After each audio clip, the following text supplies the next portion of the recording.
Supreme court ने सरकारी नौकरियों की भर्ती प्रक्रिया को लेकर एक महत्वपूर्ण और स्पष्ट फैसला सुनाते हुए कहा कि यदि कोई रिजर्वेशन कैटेगरी अर्थात एसटी, एससी, ओबीसी या ईडब्ल्यूएस का कोई भी अभ्यर्थी जनरल की कट ऑफ से अधिक अंक प्राप्त करता है तो उसे जनरल की सीट पर नियुक्ति का पूरा अधिकार होगा।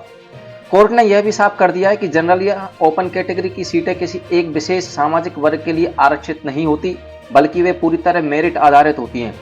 ऐसे में यदि कोई रिजर्वेशन कैटेगरी का उम्मीदवार योग्यता के आधार पर आगे बढ़ता है तो उसे उसकी श्रेणी के कारण जनरल सीट से वंचित नहीं किया जा सकता।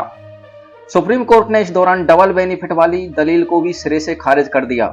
अदालत ने कहा कि केवल आरक्षित वर्ग का सदस्य होना अपने आप में आरक्षण का लाभ लेना नहीं माना जा सकता।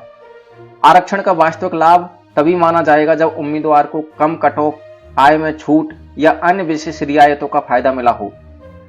यह पूरा मामला राजस्थान न्यायिक भर्ती और क्लर्क ग्रेड सेकंड 2022 की भर्ती से जुड़ा हुआ है, जिसमें कई आरक्षण वाले अभ्यर्थियों के अंक जनरल की कट ऑफ से ज्यादा थे, फिर भी उन्हें जनरल कैटेगरी में शामिल नहीं किया गया।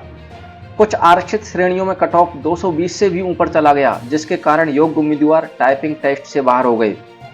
मामला पहले राजस्थान हाईकोर्ट पहुंचा, जहां डिवीजन बेंच ने कहा कि श्रेणी के आधार पर शॉर्ट लिस्ट गलत है और संविधान के अनुच्छेद 16(4) का उद्देश्य मनमाने वर्गीकरण को बढ़ावा देना नहीं है। बाद में सुप्रीम कोर्ट ने हाई कोर्ट के फैसले को सही ठहराते हुए सभी अपीलें खारिज कर दी और कहा कि अगर एससी, एसटी, ओबीसी या ईडब्ल्यूएस वर्ग का कोई भी उम्मीदवार जनरल कैटेगरी के कट ऑफ से ज्यादा अंक लाता है तो उसे जनरल सीट पर ही नौकरी मिलेगी। इससे मेरिट को सर्वोच्च प्राथमिकता मिलेगी। साथ ही यह फैसला यह भी स्पष्ट करता है कि आरक्षण का उद्देश्य अवसर देना है, न कि योग्य उम्मीदवार को नुकसान पहुंचाना। लेकिन सुप्रीम कोर्ट के इस फैसले से आरक्षण और मेरिट की लड़ाई आज एक नए मोड़ पर आ गई है।